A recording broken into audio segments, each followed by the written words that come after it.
What if I told you that one day the sun will become so large that it could swallow entire planets? Not in a million years, not even in 100 million years, but someday the giant ball of fire that has powered life on Earth for billions of years will begin its final transformation. The oceans will boil away, the sky will change forever, and Earth may become nothing more than a scorched, lifeless rock orbiting a dying star. The terrifying part? Scientists already know roughly when this will happen. So, when will the sun die? And what will happen to our planet when it does? Let's travel billions of years into the future and witness the death of our star. The sun was born around 4.6 billion years ago. Before it existed, our solar system was nothing more than a giant cloud of gas and dust floating through space. Gravity slowly pulled this material together. As more matter accumulated, pressure and temperature increased dramatically. Eventually, the core became so hot that hydrogen atoms began fusing into helium. A star was born. That star was our sun. Since then, the sun has been continuously converting hydrogen into helium through nuclear fusion. Every second, it converts roughly 600 million tons of hydrogen into energy. That energy travels through space and eventually reaches Earth. Without it, life would disappear almost instantly. But there is a problem.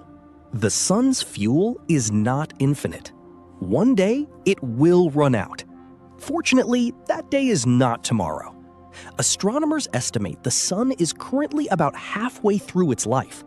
That means it still has roughly 5 billion years of hydrogen fuel remaining. 5 billion years sounds like forever, but in cosmic terms, it's simply middle age. As the sun ages, something interesting happens. It gradually becomes brighter. In fact, the sun is already about 30% brighter than when it first formed, and that brightness will continue increasing. Most people imagine the sun suddenly dying one day, but that's not how it happens. The first warning signs will begin billions of years before its actual death, and that's when Earth's problems begin. Around 1 billion years from now, the sun's increased energy will make Earth significantly hotter. Oceans will begin evaporating. Weather systems will become unstable. Life as we know it may no longer survive. Eventually, our oceans could disappear entirely. Earth would become a dry, scorching world. Imagine standing where the Pacific Ocean once existed and seeing nothing but endless deserts stretching to the horizon. Plants would die. Animals would disappear. Rivers would vanish. Clouds would become rare. The blue planet would slowly transform into a barren wasteland. Humanity, if it still exists, would need to find a new home. Perhaps on Mars. Perhaps in giant space habitats. Or perhaps around distant stars far from our solar system. Because remaining on Earth would no longer be possible. And yet, the sun would still have billions of years left before its final act. About 5 billion years from now, the sun's hydrogen supply will finally become critically low. Without enough hydrogen fusion in its core, gravity will begin compressing the center. This compression dramatically increases temperatures. The outer layers of the sun will start expanding. The sun will transform into something called a red giant. A red giant is a dying star that swells to enormous proportions. Our sun could grow hundreds of times larger than its current size. Imagine looking up at the sky and seeing a sun so large it fills a massive portion of the horizon. Mercury will be swallowed. Venus will likely be swallowed. And Earth? Scientists aren't completely certain. Some calculations suggest Earth may be engulfed by the expanding sun. Others suggest it may barely escape. Either way, conditions would be utterly catastrophic. Surface temperatures would rise beyond anything imaginable. Mountains would melt. The atmosphere would be stripped away.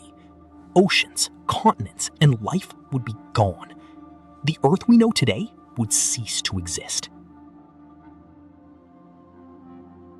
But surprisingly, this isn't the end of the sun's story. Inside the red giant, new fusion reactions begin. Helium starts fusing into heavier elements like carbon and oxygen. For a short period, the sun gains a second life. But this stage doesn't last very long. Eventually, the sun exhausts its remaining fuel. Unlike massive stars, our sun isn't large enough to explode as a supernova.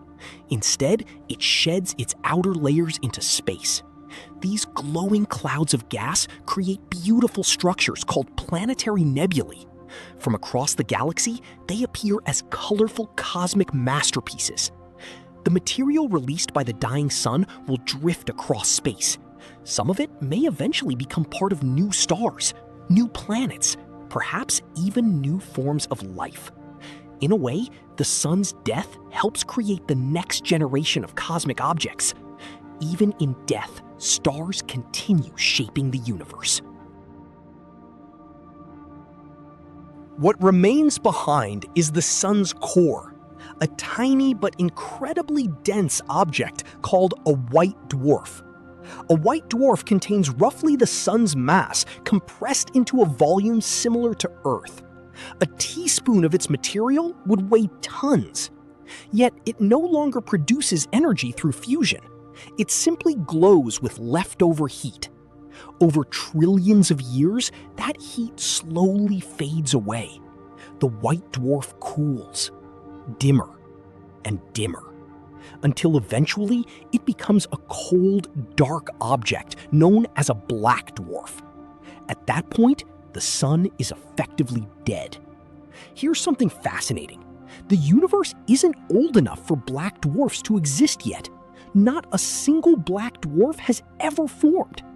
Every white dwarf ever created is still cooling, which means the final chapter of our sun's life hasn't happened anywhere in the observable universe. So when will the sun die?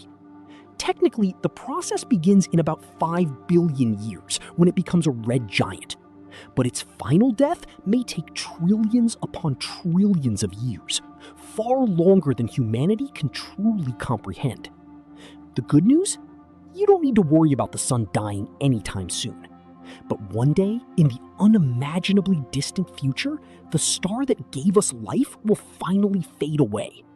A reminder that even the mightiest objects in the universe are not eternal. Not planets, not stars, not even the sun itself. If you enjoyed this journey through the future of our solar system, subscribe to H3W. How, when, where, and why, for more fascinating questions about our universe. Thanks for watching.